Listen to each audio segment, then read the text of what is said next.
X-Watch số 1 bảo hành hậu mãi. X-Watch, đồng hồ thật, giá trị thật. Xin chào các khán giả của X-Channel. Patek Philippe chính là thương hiệu đang sở hữu chiếc đồng hồ với giá trị lên đến 11 triệu USD.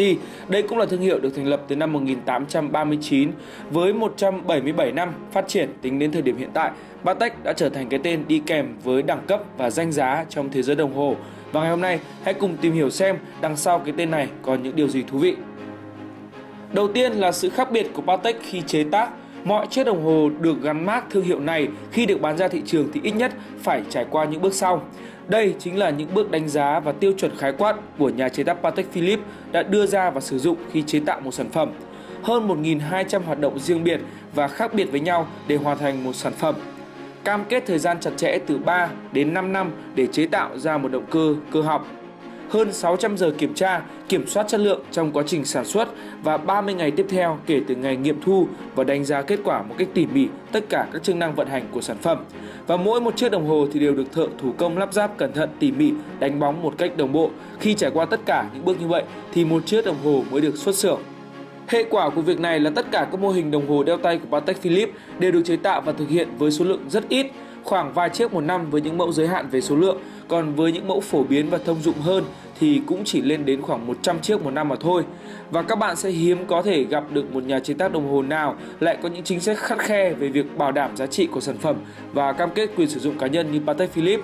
Mỗi chiếc đồng hồ đeo tay của Patek Philippe được sản xuất kể từ năm 1839 thì đều có những tên gọi đặc biệt riêng và tất cả hồ sơ của những chiếc đồng hồ này thì đều được lưu trữ tại kho lưu trữ của Patek Philippe Thụy Sĩ. Và so sánh một cách cụ thể hơn để dễ hình dung thì chúng ta biết rằng là với thương hiệu Rolex thì một năm họ cho ra đời 1,4 triệu chiếc đồng hồ, còn với Patek thì chỉ là 55.000 chiếc mà thôi, tức là khoảng bằng 1/20 so với Rolex. Nhắc về Patek Philippe thì cũng phải nhắc về những phát minh của họ đóng góp cho thế giới đồng hồ. Louis Contier là một thợ chế tác đồng hồ Thụy Sĩ, cũng chính là người đầu tiên đã phát minh ra chiếc đồng hồ đeo tay theo giờ thế giới cho hãng đồng hồ Patek Philippe vào năm 1937. Những tiêu chuẩn cơ bản từ thời đó thì vẫn còn được sử dụng như tiêu chuẩn cơ bản cho đến ngày nay. Một vòng quay 12 giờ được bao quanh bởi một chỉ dẫn 24 giờ tương ứng với tên 24 thành phố mà các múi giờ đi qua. Bằng cách sắp xếp như vậy thì người ta có thể đọc thời gian chính xác ở các thành phố cùng một thời điểm.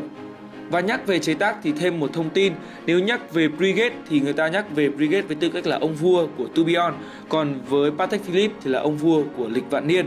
Lịch vạn niên chính là một thế mạnh cực kỳ lớn mà Patek Philippe đóng góp cho chế tác đồng hồ. Vậy với những đòi hỏi khắt khe như vậy khi chế tác thì số tiền mà Patek thu lại là bao nhiêu? Doanh thu ước tính của Patek Philippe lên đến 1,5 tỷ USD trên một năm. Và về độ yêu thích trên thị trường thì họ đạt được 23,6%, nhưng vẫn chưa phải là thương hiệu được yêu thích nhất. Họ vẫn xếp sau hai cái tên là Jaeger-LeCoultre và Vacheron Constantin, theo báo cáo trong ngành World Watch Report. Hầu hết những mẫu đồng hồ Patek Philippe thì ra đời đều là kiệt tác về vi cơ khí. Không giống như nhiều thương hiệu khác vốn mua những chi tiết về làm sản phẩm thì đồng hồ Patek Philippe ra đời hoàn toàn tự sản xuất và đánh bóng bằng tay tất cả mọi chi tiết dù là nhỏ nhất, và họ ước tính là có đến 15 chi tiết đồng hồ mỗi năm được Patek Philippe sản xuất ra. Còn bây giờ thì hãy cùng nhìn ngắm chiếc đồng hồ phức tạp nhất trên thế giới, chiếc Grandmaster Chain thuộc về Patek Philippe. Chiếc đồng hồ có hai mặt với 1.366 chi tiết, mất 8 năm để hoàn thành với 100.000 giờ làm việc, và trong đó thì có 60.000 giờ là làm việc thủ công.